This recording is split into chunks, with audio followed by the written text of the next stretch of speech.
where did the Heart of the Valley come from? Well, this organization would never have been at all if we hadn't had the HUD funding for building retirement homes dry up. We were kind of down because, shoot, that's what we wanted to do. Austin Warburton, who is a well-known attorney in Santa Clara, and his family grew up here, and he was really a rock of the city. Anyway, we were just sort of at loose ends, and he said, you know, when I come back from my office every night, I have a couple of ladies I call up and say, do you need anything from the grocery store? So he would stop on his way home at a grocery store, buy their whatever they wanted and bring it to them. And that really helped to keep them in their home. And I'm just wondering if we couldn't do something to expand on that. I said, boy, that's a really good idea. So I and a couple of others, including Alda Parle, Dave Sargent, were interested in saying, well, what can we do about this? How can we put this thing together? This was in the middle of 1986. That's when we got things started. Anyway, about 2 years, I think, into the actual operation of Heart of the Valley, we hired Glenda Crescent, who was then our long-term director of operations. And Glenda is just one of the, how can there be somebody as nice as she is? We don't pay her a lot of money, never have. And one time she said to me, I'd do this for nothing. So it was pretty thin starting, and that began to get bigger and bigger over time. Trying primarily first, our customers were not the clients at home that needed help, but it was the workers, volunteers who would be willing to go out and do something to help them. And we then also decided that we would, about this time, limit our geography. Our intention was always to find a nearby volunteer to that particular person. So we started out with mostly in the city of Santa Clara. And as we kept finding more and more volunteers and people willing to help other people, and it turns out that we have a lot of people who are rather young, and we have some people who are rather elderly as volunteers. Young people saying, well, this ought to do something for my community, which was lovely.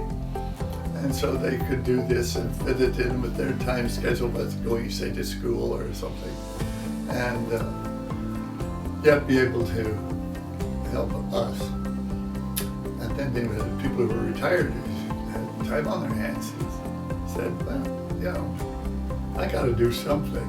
Well, they heard about us and then said, well, I could take people around. I should talk a little bit about that. We're willing to do an awful lot of things for people for free.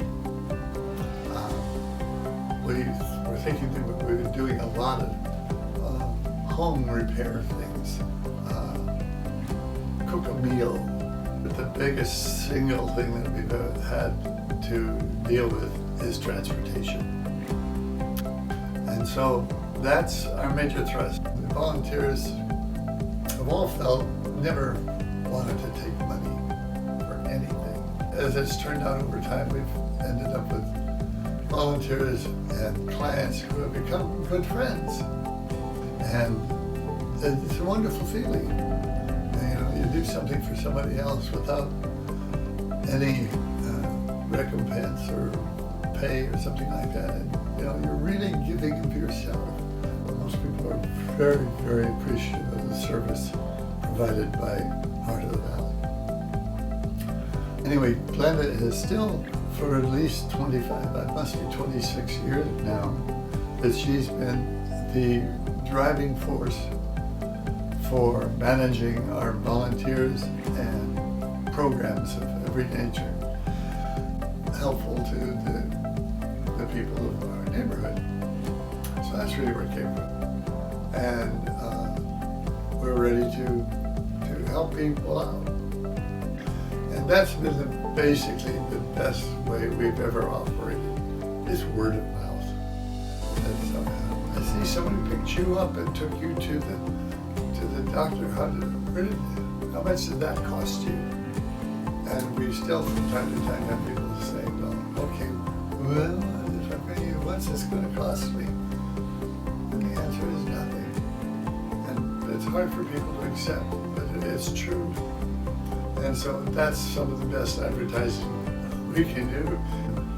And we've always had Glenda interview everyone, whoever said they were interested in perhaps being a volunteer for Heart of the Valley. We had a lot of fun working on Easter baskets for our clients, or Christmas gifts, which we try and give everybody a little basket. They maybe don't have any family around, and somebody knocks on their door and says, "This is from Heart of the Valley," and you can imagine that brings tears to people's eyes from time to time. My message is the same as it's been throughout the whole life of this thing, is to ensure that the work we do is worthwhile. That the people who are doing it, they feel that they've accomplished something.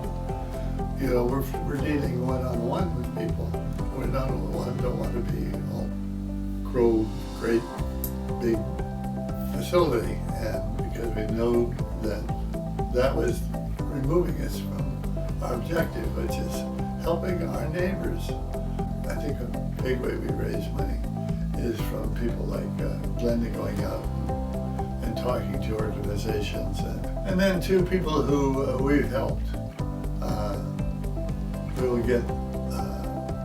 We always send them an after the fact envelope and saying, if you can, could you help us with more to support what we're doing? I remember there was one had a quarter in it. And then, and you knew that was a big deal for that person. So, it's never been a thing that we're looking to try and find well-to-do people to take care of. No, we're looking for neighbors, whatever their condition is. So soup to nuts, depending upon your capability and your interest. I would sure love to see people put Heart of the Valley into their will and make a commitment that way. I have it in my will, and it's just millions of dollars. No. I don't have anything like that, but I have put for a sum of money into my will for when I'm gone. I just can't think of a better place that I could help out ongoing. And if something's going to go on after I'm gone from it. I'm now a client to Heart of the Valley in a certain extent. And it's kind of funny how, here I was a worker, and now I'm a user. And I feel very comfortable